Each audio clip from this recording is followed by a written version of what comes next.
আসসালামু আলাইকুম সম্মানিত জনসাধারণ এবং এলাকাবাসী এবং বাংলাদেশবাসী সবাইকে জানাচ্ছি আসসালামু আলাইকুম। আপনারা হয়তো এই শাক সম্পর্কে আপনারা জানেন না।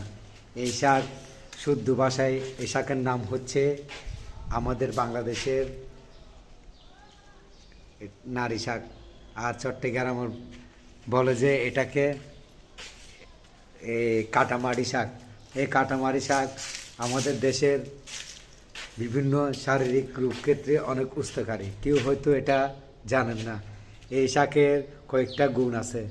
একটা গুণ হচ্ছে এই শাকের পাতা যদি আপনারা লবণ মরিচ দিয়ে কাঁচা খান তাহলে আপনাদের শরীরে অনেক শক্তি এবং পুষ্টিকর হবে।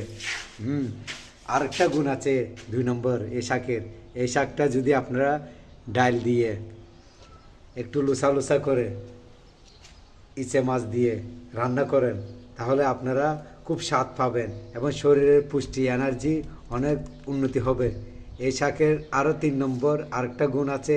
এই শাকটা যদি কোনো পুরুষের শরীরের পাশে রাখেন তাহলে তার ভাগ্যরথী ফিরে যাবে, ভবিষ্যৎ অন্ধকার থেকে আলো উজ্জ্বল হয়ে যাবে। এই শাকের আরেকটা গুণ আছে, এটা হচ্ছে 5 নম্বর গুণ। এই শাক যদি কেউ নামাজ কালাম পড়ে এই শাকের গাছে যদি পানি দেয় কোনো একটা নিয়ত করে তাহলে তার নিয়ত সম্পূর্ণ পুরোপুরি সুস্থ হবে এবং সুন্দর ভবিষ্যৎ আলোকিত হবে। আল্লাহ হাফেজ।